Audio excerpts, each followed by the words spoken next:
The number one confidence killer is low self-image.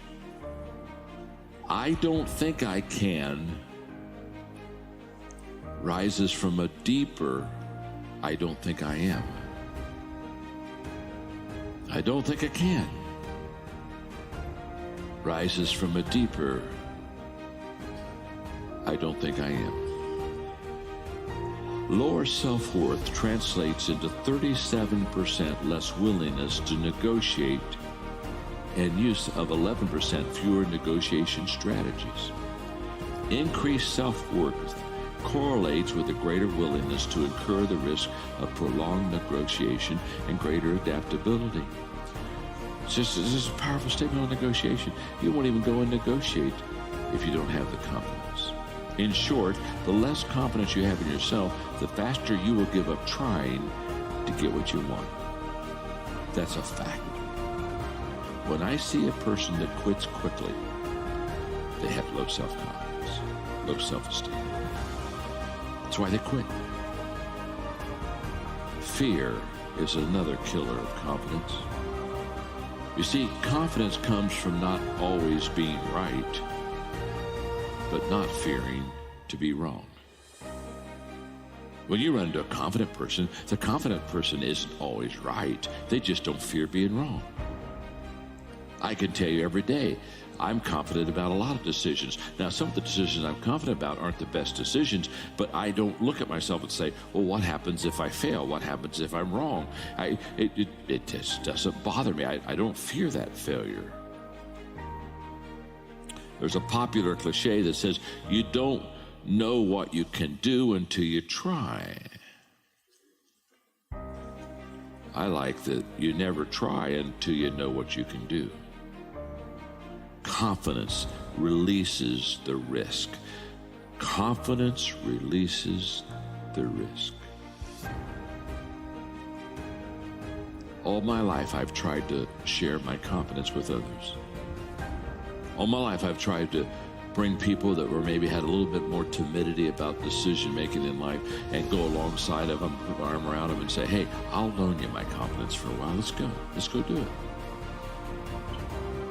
The third confidence killer, the first one, okay, this is good, is low self-image, and then there's fear. The third confidence killer is other people's opinion of you. Wow. That will suck confidence out of your body. If you worry about what people think of you, it's because you have more confidence in their opinion than you have of your own. And I see people all the time that say, well, I wonder what they're going to think. Well, what will they think? Who gives a crap? Listen to me. My name's John. I'm your friend. Since when did you always feel so low in your self-image that you lowered your opinion of yourself so much that you let somebody else walk in your life and trample all over it? They don't have that right. And yet I see people do it all the time. When you get confident, you won't let people walk all over you. You won't let people take advantage of you. You won't let people all the time manipulate you. You won't become a victim of everybody else and kind of, well, this is kind of the way it is. You're going to meet the most wonderful person in the world tomorrow morning when you meet my father. I respect my father more than any human being in this world. He's truly the greatest man I know. I love him more than life itself. When you see him and you hear him tomorrow, you're going to fall in love with him. Because who he is greater than what he says. He's an amazing person. And I was in an organization that was hurting my growth. I was in an organization where negativity reigned and it was full of dysfunction. And I was a young kid who really wanted to make a difference. And every time I tried to make a difference, it's this number, you know what I'm saying? I'd raise up and I'd get pounded back down, and I would pull away and I'd try again because it's all I knew. It's where I got educated. It's where all my friends were. And my father was the most influential person in that organization. He wasn't like those people. I grew up in an amazing environment, but in that little environment I grew up, all around me was poison. And I can remember at 33 deciding I had to leave that organization. It wasn't hard to leave the organization, but that meant I had to go to my father and tell him that I was going to leave what he loved and what he knew and what he had hoped for me, because I was the kid everybody said would follow my father's footsteps. And I had to go walk into my father's life and say, Dad, I'm not following your footsteps here. I'm leaving this organization. Now, I wanted his blessing, but I can still remember telling Margaret, I pray for his blessing, but if I don't get it, I'm going anyway. That day is as clear as if it was yesterday. It was a half a life ago. I'm 66. I was 33. And I made an appointment with my dad at his office. And I sat down for 3 hours, and I wept like a baby.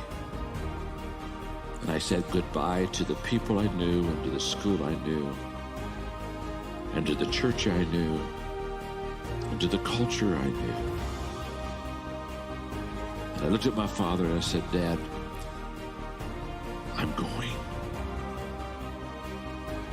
You can't talk me out of it. Can I have your blessing? Now, fortunately for me, he loved me and gave me his blessing. But let me tell you what I did to my dad. My father, for the next 6 months, had to explain his son to all of those people. There are some of you in this room, you'll never rise to your potential until you get rid of the people in your life. Are you hearing me? You had better get some courage, or you're going to suck around and live in a leper colony and wonder why you never get whole. If I could do anything for you, I would walk into your life and I would breathe courage into your life. And courage is a result of confidence. You have never seen a courageous person that didn't have confidence. It is not the difficulties that defeat us. It's the lack of confidence in ourselves that defeats us.